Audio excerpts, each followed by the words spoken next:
하나님 예수 십자가만을 바라봄으로써 일어나는 우리가 되도록 도와주시옵소서. 하나님 우리에게 영육간의 강건함을 주시옵시고 날마다 우리의 심령이 강건하도록 역사하여 주시기를 간절히 기도하곤 합니다. 하나님 우리에는 아버지 빈자리가 반 있습니다. 아버지 한 명이 한 명을 전도하며 또 한 명이 한 명을 전도하는 빈자리에 채우는 그런 해가 되게 하여 주시옵소서. 또 우리 가정의 아버지 가정 식구와 또 이웃과 친척과 이웃을 전도할 수 있는 우리가 되게 도와주시옵소서. 그래서 빈자리가 채워지고 주님의 역사가 한 영혼이 살아나며 또 힘을 얻는 역사가 우리 교회에서 일어나도록 도와주시옵소서. 에스보의 골짜기에 마른 뼈들에게 생기를 불어넣었을 때 하나님 군대를 이루어서 아버지 살아나서 군대를 이루고 무찌러서 이긴 것처럼 그런 역사가 우리 교회에서 살아 역사하는 교회가 되도록 축복하여 주시기를 간절히 기도하곤 합니다. 오늘 또 크고 작은 제목을 주님 앞에 가지고 왔습니다. 아시지요?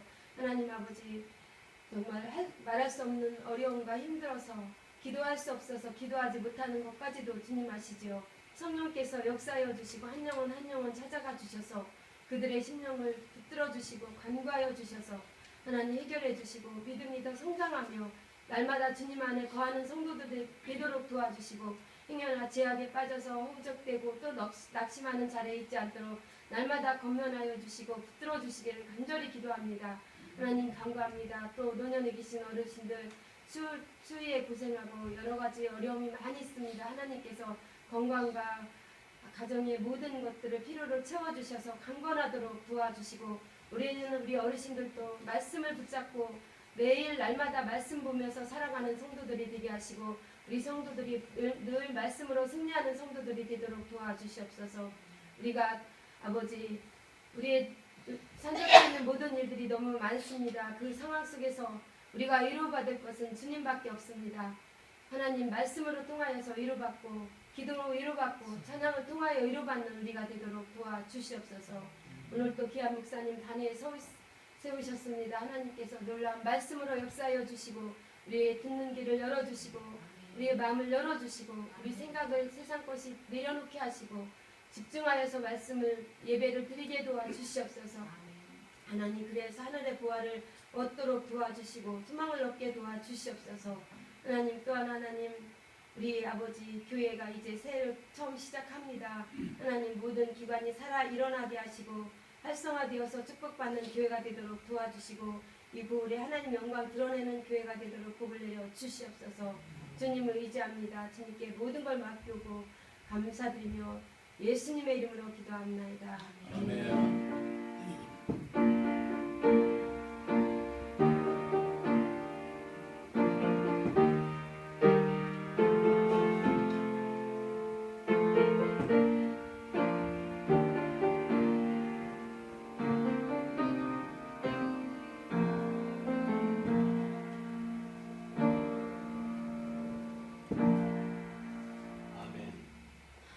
잠언 11장 1절을 같이 큰 목소리로 합독합니다. 시작. 속에는 저울은 다시 시작. 속에는 저울은 여호와께서 인도하시고 공평한 주는 그가 기뻐하시니라. 아멘. 솔로몬이 있습니다. 솔로몬 왕이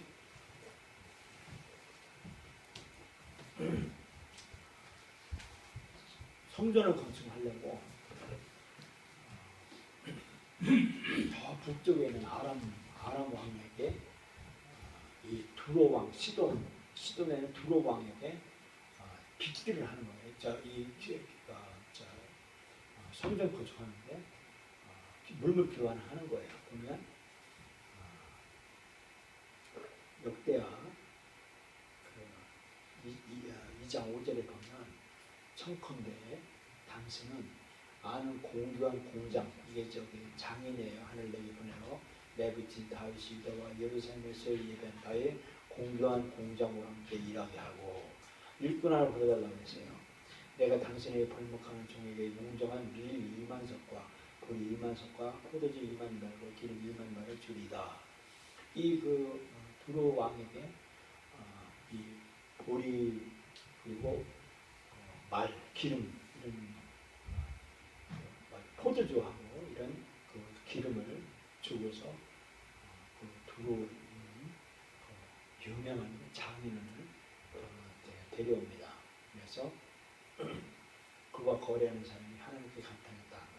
두로방 후람이 솔로몬에게 답장하여 하는데 여호와께서도 가로되 천지를 지으신 이스라엘 하나님을 만한 성축받을지어다. 다윗 왕의 지혜로운 아들을 주시고 명철과 총명을 풍부하게 하시다라고 하면서 이 이방인이 그렇게 솔로몬을 칭찬을 했다는 것입니다. 오늘은 그 알뜰 구매하는 것을 같이 배워보자 하려고 합니다. 제가 그 가난하게 된 원인 중에 하나가 뭐냐면, 가난하지도 않지만 부유하지만 전에 이렇게 실패한 이유가 뭐냐면 알뜰 구매하지 않은 거예요. 생각보다 더 비싸게 돈 주고 구매한 일들을, 이런 일들을 그런 경험들을 봅니다. 알뜰 구매의 15가지 기본 요령을 보자 합니다. 예를 들면요, 외식하려면 외식비가 뷔페 25,000원짜리 1인당 25,000원짜리 뷔페잖아요. 뷔페를 부부간에 가면 5만 원이에요. 5만 원을 먹고 가는 거예요. 그런데 내가 실제적으로 월급을 받는다 이거예요. 월급을 받으면 1시간당 내가 얼마 버는가 보자고요.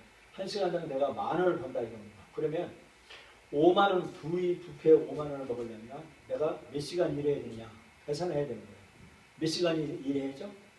5시간을 아주 빽빽하게 밤에 사장한테 불구조한테 아주 헌신을 해야 내가 5만 원을 쓰는 거예요. 그래서 내가 뷔페를 5만 원어치 먹는데 내가 이 5만 원어치 먹으려면 내가 5시간을 내가 빠지게 보장을 해야 된다는 생각하고 구매를 하라라고 하는 겁니다.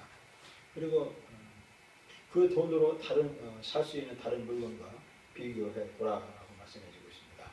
예수님이 비유를 말씀하셨습니다. 밭에 나갔는데 값진 진주가 묻힌 그 밭을 보고 다른 걸 다 팔아서 그 값진 진주 묻힌 그 밭을 샀다라는 것입니다. 우리가 2천만 원짜리 자동차를 살 계획이다, 내가 가지고 있다. 그러면 그것 가지고 반값으로 사고 나머지 1,000만 원짜리 중고를 사고 1,000만 원 가지고 내가 이 돈으로 소득을 올릴 수 있는가, 이것을 비교해보라라고 말씀해 주는 겁니다. 이건 우리가 지금 미처 생각지 못하는 거예요. 우리는 뭐 새 차 좋은 차를 사려고 그러잖아요. 그런데 그 차를 반값에 사고 반을 모아서 이는 가지고 이 반값을 가지고 내가 소득을 올릴 수 있는 것, 그것을 비교해 보라라는 것입니다. 그리고 또 절약액을 액수가 아닌 비율로 계산해 보라는 것입니다. 예를 들면 1,000원짜리 통조림이요. 통조림을 사는데 이 통조림을 파는데 800원에 사라는 겁니다. 200원을 깎고 800원을 사라는 거예요. 그러면 값부가 돈 많은 값수가 그거 200원 아끼려고 1,000원짜리 200원 깎아서 800원을 사냐 이렇게 생각할지 모르지만 그 1,000원짜리 그 제품은 100%인데 200원을 깎으면 80%에 사는 거예요. 그것은 비율로 계산을 해보라는 거예요. 20%를 싸게 산다는 겁니다. 그게 엄청나게 크다는 겁니다. 그래서 비율로 계산해서 구매를 해라 라고 우리들에게 말씀해 주고 있어요. 그리고 번 돈은 곧바로 은행에 지급해야 된다라고 했습니다. 옛날에 제가 이런 설교를 했습니다. 옛날에 제가 돈 진짜 잘 벌었습니다. 97년도, 95년도에 하루에 그때 몇십만 원씩 벌었어요. 그때 정말이에요. 11조 제가 40만 원씩 하고 그랬어요. 그리고 매주 10만 원씩 제가 했어요. 97년도 그때 그 장부가 있었어요. 거래 장부가. 그런데 그때요 얼마나 무식했냐면 제 지갑이 이렇게 두꺼웠어요. 왜냐면 10,000원짜리를. 왜냐면 저는 그냥 하루 돈 벌어서 하루 10,000원짜리 벌고 그러거든요. 그러니까 지갑이 이만큼 두툼한 거예요. 거기에 두툼해서 10,000원짜리가 두툼한 거예요. 이걸 저 지갑에다 이렇게 옷에다가 양복에 넣고 옷 잡아에다 넣고 목욕탕 가서 목욕을 싹 하고서 나와서 옷을 딱 입었는데 돈이 있는가 딱 보니까 딱 집어넣으니까 돈이 없는 거예요. 눈이 뺑 돌아가는 거예요. 저 목욕탕 안에 다 도둑놈을 가지고 보이는 거예요. 다 도둑놈을 보이는 거예요. 그래서 막 도둑물을 부리는데 그냥 손을 이쪽으로 싹 보니까 여기에 지갑이 딱 있는 거예요.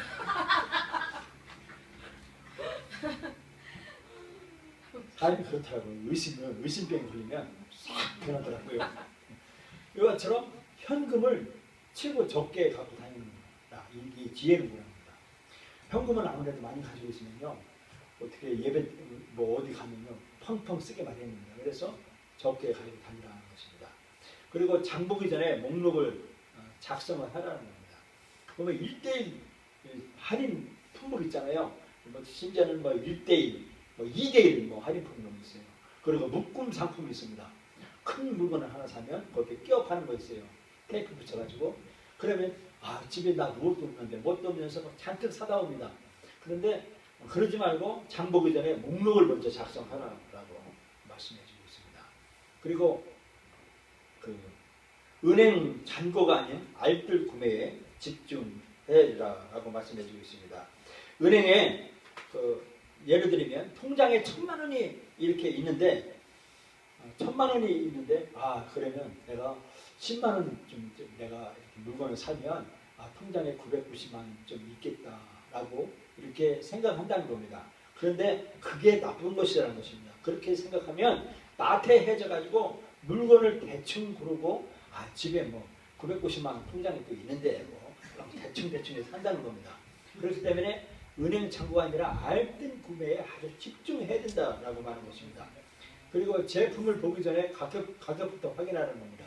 제품은 아주 그럴싸하면서 또 할인 행사 이런 번쩍번쩍하는 광고를 보면 그 터무니없이 쏘가 살 수가 있을 수 있다라는 것입니다. 그래서 음식점에서도 가격부터 확인하고 메뉴를 보는 확인을 해야 됩니다. 내가 10,000원짜리 먹겠다라고 생각하면 10,000원짜리에 맞게 메뉴를 고르고 그렇게 확인하라라고 하는 것입니다.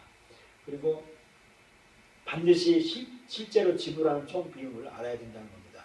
자동차 회사가 예를 들면 1,500만 원짜리 자동차를 할인해서 다 광고를 냅니다. 아주 멋있게 광고를 내는데 1,500만 원이면 사는 것 같지만 아니에요. 실제로는요. 출고 가격이 1,500만 원인데 등록세 한 100만 원 들어갑니다. 자동차 등록하면. 그리고 공채 비용도 이게 150만 원 정도 들고 탁송료, 차를 집에까지 데려다 오면 탁송료 15만 원. 번호판 달고요. 등록하는데 3만 원입니다.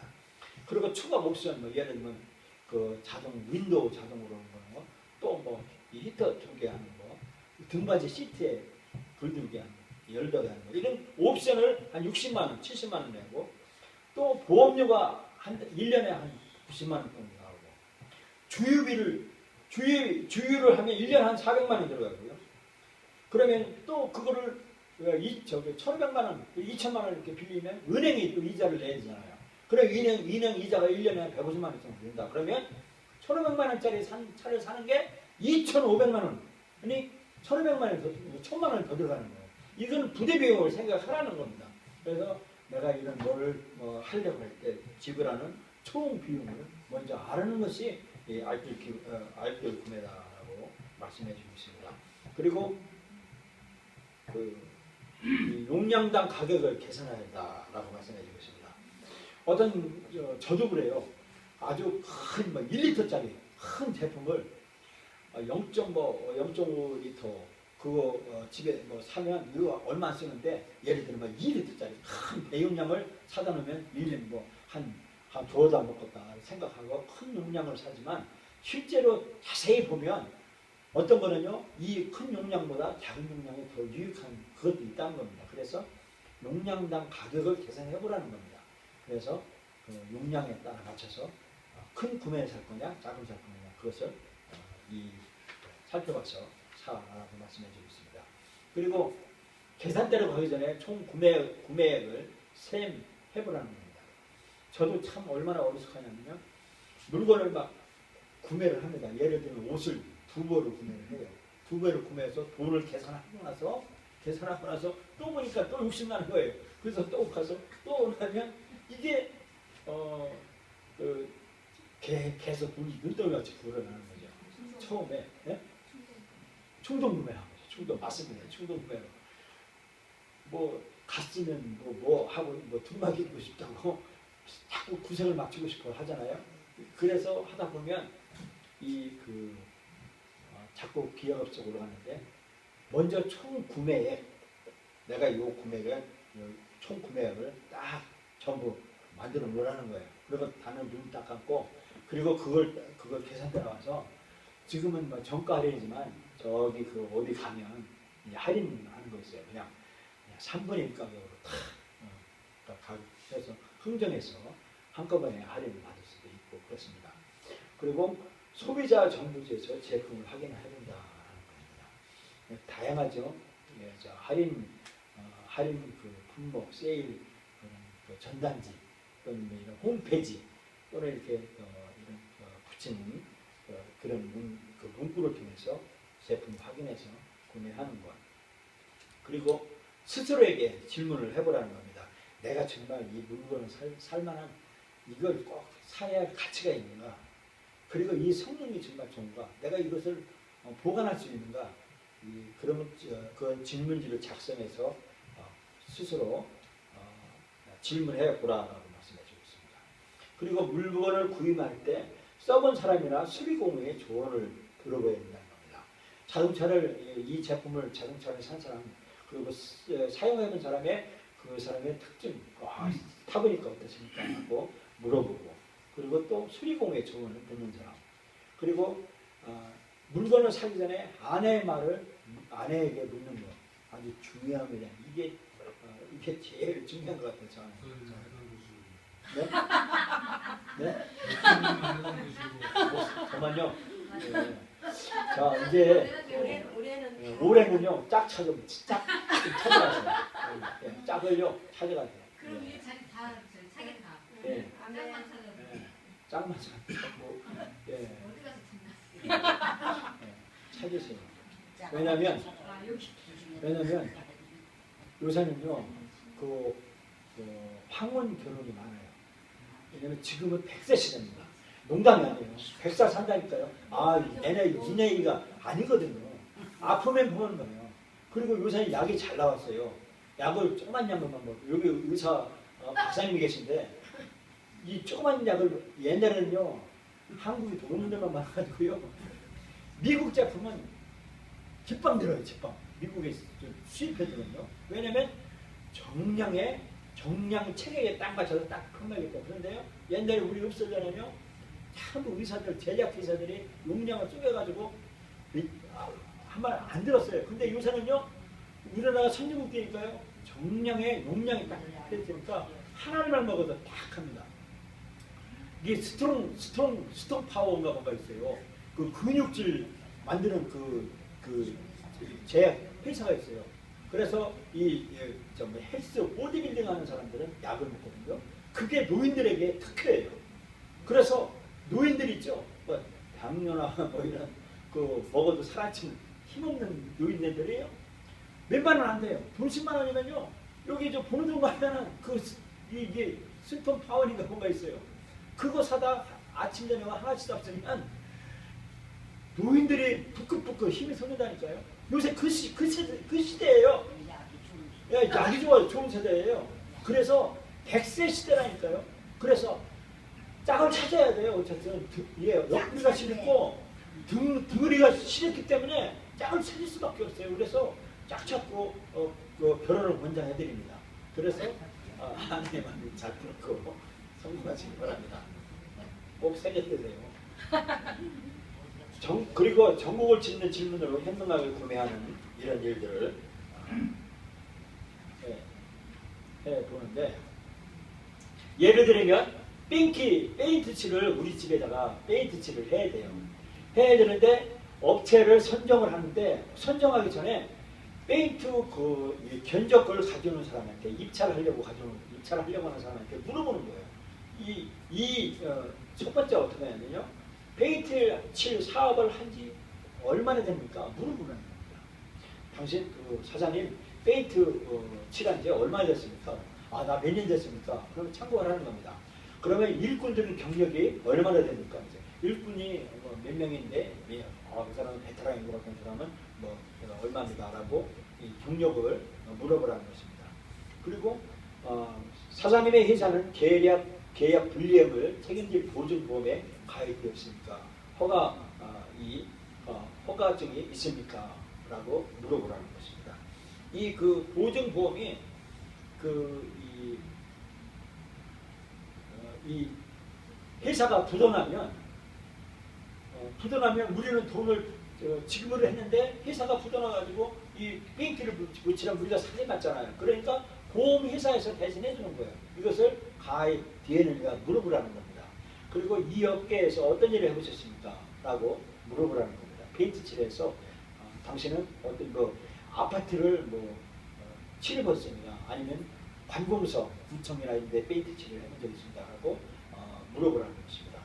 그리고 칠을 하기 전에 벽을 깨끗이 청소하고 긁어냅니까? 물어보라는 겁니다. 그리고 어떤 페인트를 사용합니까? 수성입니까? 유성입니까? 그리고 페인트 품질은 어떻습니까? 예를 들면 제비표입니까? 어떤 겁니까? 아니면 빌표입니까? 이렇게 품질을 물어보라는 것입니다. 새로운 페인트를 쓰기로 보증하십니까? 라고 물어보라는 겁니다. 이 흔 페인트 있죠? 다른 데 쓰고 재활용한 그런 페인트인지 그걸 보증해보라고 물어보라는 거예요. 그리고 방지막을 깔고 작업합니까? 흘린 페인트 자국을 깨끗이 제거합니까? 이 방지막, 땅바닥이나 이런 베란다 이런 데다가 묻히지 않게 방지막을 다른 자동차에 묻지 않도록 할 수 있느냐? 제거할 수 있겠느냐? 물어보라는 겁니다. 그리고 붓을 쓰십니까? 스프레이를 쓰십니까? 롤러를 사용합니까? 물어보라는 겁니다. 이렇게 구체적으로요.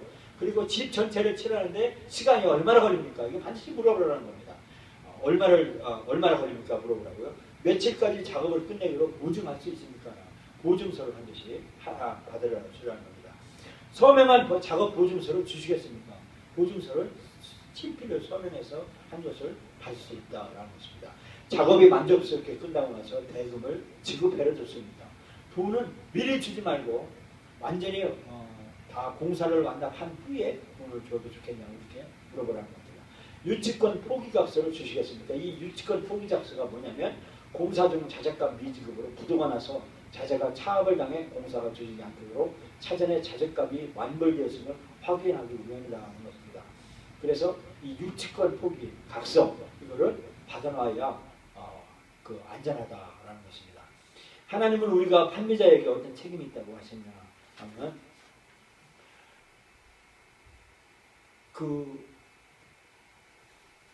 사업하는 상대방 우리에게 판매하는 그 사람에게 종처럼 부리지 말고 동등하게 대우해줘야 된다고 말하게 되어 있습니다.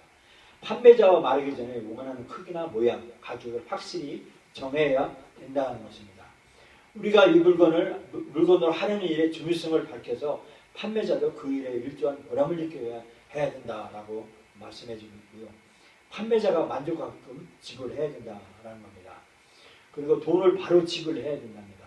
바로 차입비리고 1년 후에 이렇게 하면 안 된다는 것입니다. 판매자가 잘하는 부분을 칭찬하고 다른 사람에게도 그를 추천해야 한답니다.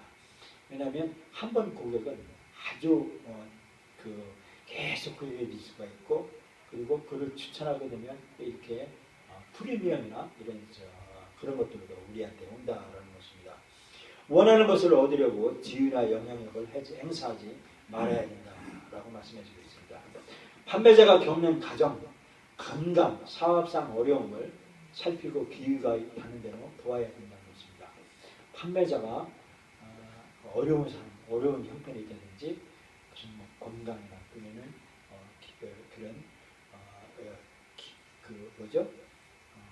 위로할 수 있는 그런 기회가 되면 도와줘야 된다라고 말씀해 주고 있습니다. 성경에 나오는 알뜰 구매 사례를 보면 돈의 가치를 중요시 해야 된다라고 말씀해 주고 있습니다. 예수님도 돈을 굉장히 중요하게 여겼습니다. 드라크마를 집에서 청소하다가 드라크마이 동전이에요. 지금 말하면 500원짜리 동전이에요. 동전을 잃어버렸어요. 잃어버렸는데 예수님은 그 동전을 드라크마를 찾는 일, 이 1일 드라크마를 찾는 일을 말씀하셨습니다. 그래서 돈의 가치가 중요하다는 것을 우리가 인식을 해야 된다라고 말씀해주고 있습니다. 그리고 부를 과시하지 않고 방면해지고 이용당하기 쉽지 않고 해야 된다라고 말씀해주고 있습니다. 히스기야 왕이 유다의 600년들, 그러니까 예수님 오기 전에 600년쯤에 히스기야 왕이 그 선조 조상의 다윗, 솔로몬, 르호보암, 그 이렇게 쭉뭐 요아스 뭐 이렇게 아모스까지 그 왕들이 예루살렘 성전에다가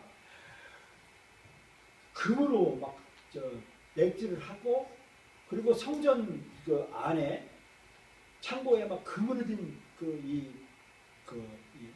상, 이런 진설병상, 그리고 아주 그 예배상들, 그런 금으로 된 금은 기명들을 잔뜩 쌓아놓고 있었어요. 근데 바벨론에 이 사신들이 왔어요. 사신들이 와서 이 정탐을 하려고 왔어요. 왔을 때 히스기야가 뭣도 모르고 여기 오셨으니까 우리 한번 좀 보세요. 우리 어떤지 보세요. 광문을 다 열었어요. 광문을 열으니까 거기에 금은 보화가 산더미같이 쌓인 것을 바벨론, 이집트 다 보여줬어요. 그래서 이 바벨론 사자가 공국에 가가지고 느부갓네살 왕한테, 왕이야, 저기 저 조그만 나라 거기 부탁한 나라에요. 창고에 보니까 금은 보화가 산더미같이 쌓였습니다. 우리 칩시다. 그래가지고 쳐들어가가지고 히스기야가 눈 빠지고 이렇게 해서 나라가 멸망했어요. 그래서 우리는, 제가 이 말은 저한테 해당되는 거예요. 저는 돈 조금 10만 원 호주만 있으면 어디에 막 뭐 좀 쓰고 싶어가지고 저한테 그러는데 그러지 말라는 거예요. 감추고 돈을 같이 중요시 해야 된다라고 말씀해 주고 있습니다. 그리고 통장 잔고에 안심하지 않고 물건의 가치를 보고 구매해야 된다라는 것입니다. 아브라함이 자기 부인을 위해서 막벨라 부를 돈 주고 사요. 그래서 물건의 땅 가치를 보고 구매한 일들을 한 것입니다. 그리고 사고 싶은 충동을 일기 전에 총 비용을 계산한다라는 것입니다. 그것은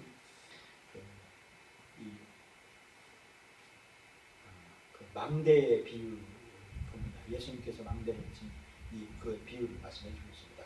또 하나님이 나를 지으신 모습 그대로를 받아들인다. 자기 자신을 거부하면 나쁜 친구에게 끌리고 무분별한 결정을 하게 된다 합니다. 그런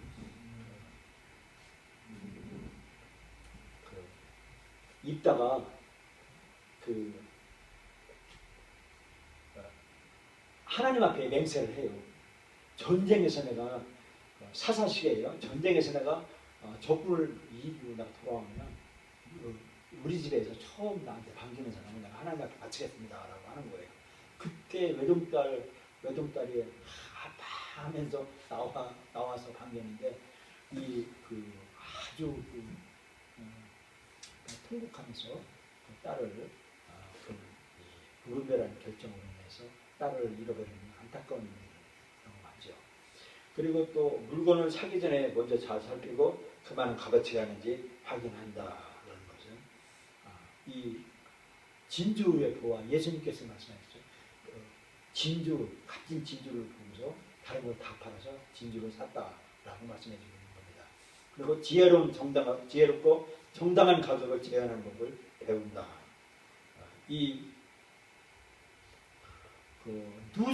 누스의 삼촌, 룻게 보면 누스의 삼촌 보아스가 기업 부를 사람이 없는 것을 보고 누스를 성 안에 성 높은 곳에서 사람들한테 공개를 해요. 이 룻을 데려갈 남편 삼을 사람, 이 시집갈 사람이 있으면 나오시오라고 한 거예요. 아무도 모르지 않으니까 보아스가 내가 돈을 주고서 이 룻을 사겠습니다 하면서 룻을 부인으로 맞아들여요. 그래서 정당한 가격 제한하는 법을 배워서 지혜롭게 보아스가 룻을 룻하고 결혼하는 일들이 있습니다. 중요한 결정을 할 때는 아내의 주의에 기울인다. 이 수산궁, 지금 페르시아 제국의 수산궁의 그 유대인의 유대인의 처녀 에스더가 거기에 왕비로 있었어요. 아수에로 왕이 이 에스더의 그 왕비의 말을 들어요. 들어서 이 에스더의 말을 듣고 그 유대인을 살립니다. 그런 일들을 하나님의 귀한 하나님의 뜻대로 살아가는 그 하나님의 섭리를 아하수에로와 에스더를 통해서 알아요. 그 아하수에로가 왕이 결코 그 왕의 허락 없이 그 궁정으로 들어오면 왕이 죽여라 하면 죽이는데, 그러나 에스더는 죽음을 무릅쓰고 유대인을 살리기 위해서 왕궁에 들어와서 아하수에로가 아내의 말을 들어요. 그래서 아내의 말을 제가 귀담아 듣는 사람, 이 사람이 중요하다는 것입니다. 내가 물건을 사서 하려는 일로 판매자도 보람을 느끼게 만든다.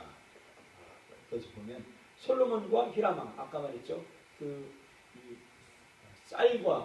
밀과 포도주와 보리를 히람왕에게 주어서 히람이 있는 그 장인을 들어가서 솔로몬 건축을 해서 서로 칭찬하고 격려하는 말씀을 아까 읽었습니다. 물건을 받았거나 작업이 끝났으면 곧바로 값을 지급한다는 것입니다. 포도원의 주인 여호와도 나오죠. 그래서 이 포도원의 주인이 어디에 있어요? 누가복음의 15장 8절에서 10절, 마태복음 20장에서 1절에서 16절 말씀해 주십니다. 그래서 곧바로 지급을 하는 일들을 하는 겁니다.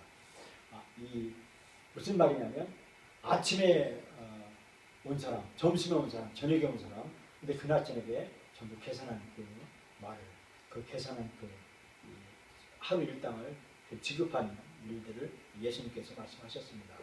오늘 이렇게 알뜰 구매를 하는 방법을 우리가 배웠습니다. 이제는 정말 알뜰 구매를 통해서 재정의 자유를 누리는 여러분과 제가 되기를 바랍니다. 네. 감사합니다.